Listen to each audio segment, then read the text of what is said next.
અમદાવાદમાં એકતરફી પ્રેમના મામલે ગંભીર ઘટના સામે આવી છે. 1 વર્ષથી હેરાન કરતો દિયર ફરીથી ભાભીની છેડતી કરતો ઝડપાયો છે. સમગ્ર મામલે પોલીસે આરોપીની ધરપકડ કરી છે. અમદાવાદના જમાલપુર વિસ્તારમાં રહેતી 46 વર્ષીય મહિલા ઘરકામ કરીને જીવન નિર્વાહ કરે છે.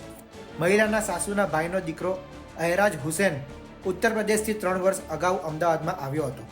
સગા સંબંધનો લાભ લઈ અહેરાજ વારંવાર મહિલાના ઘરે આવતો હતો.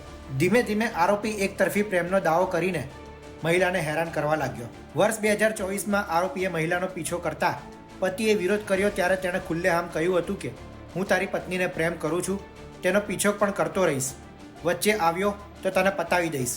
આ ધમકી બાદ મહિલાએ દાણી લીમડા પોલીસ મથકમાં ફરિયાદ નોંધાવી હતી. તે કેસમાં આરોપી જામીન પર બહાર આવ્યો હોવા છતાં તેણે મહિલાનો પીછો ચાલુ રાખ્યો. આ ઘટનાને લઈને મહિલાએ ફરીથી ગાયકવાડ હવેલી પોલીસ મથકે ફરિયાદ નોંધાવી છે. પોલીસે તાત્કાલિક કાર્યવાહી કરી आरोपी अहराज हुसैन की धरपकड़ करी है.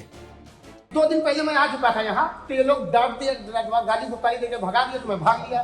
फिर उसके बाद 2 दिन बाद फिर वो आवाज आई, शुक्रवार वाले दिन, अहराज तू फिर वहीं जा.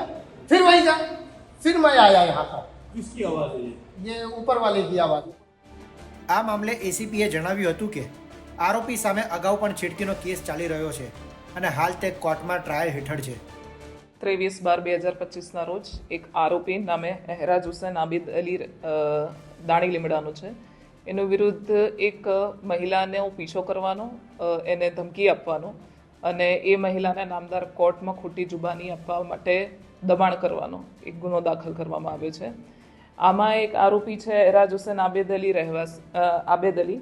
એ દાણી લીમડાનો રહેવાસી છે, ઝેડ બેકરીમાં નોકરી કરે છે અને એક મહિલા ત્યાં, જે ફરિયાદી મહિલા, એ ત્યાં કોઈ ખરીદી કરવા કે સામાન્ય કારણોસર મુલાકાત લેતી હશે તો એ મહિલાના એકતરફી પ્રેમમાં એ પડ્યો હતો અને એણે દાણી લીમડામાં એ મહિલાની છેડતી કરી હતી. જે બાબતે વર્ષ 2024માં દાણી લીમડા પોલીસ સ્ટેશન દ્વારા ગુનો દાખલ કરવામાં આવ્યો હતો અને એ ગુનાની ટ્રાયલ હાલ નામદાર કોર્ટમાં ચાલુ છે.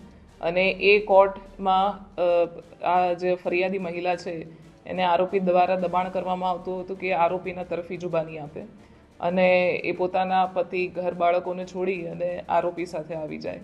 અને એના અનુસંધાને એકાદ વખત એને હેરાન કરવામાં આવી હશે.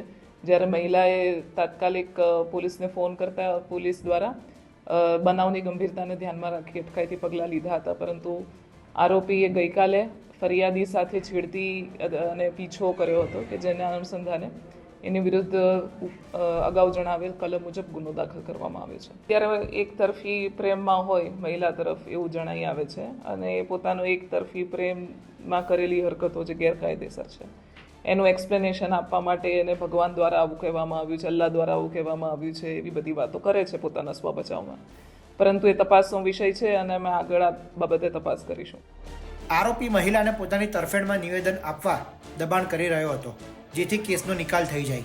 આ દબાણ માટે જ તેણે ફરીથી મહિલાનો હાથ ખેંચીને છેડતી કરી હતી. હાલ સમગ્ર મામલે પોલીસ વધુ તપાસ હાથ ધરી રહી છે.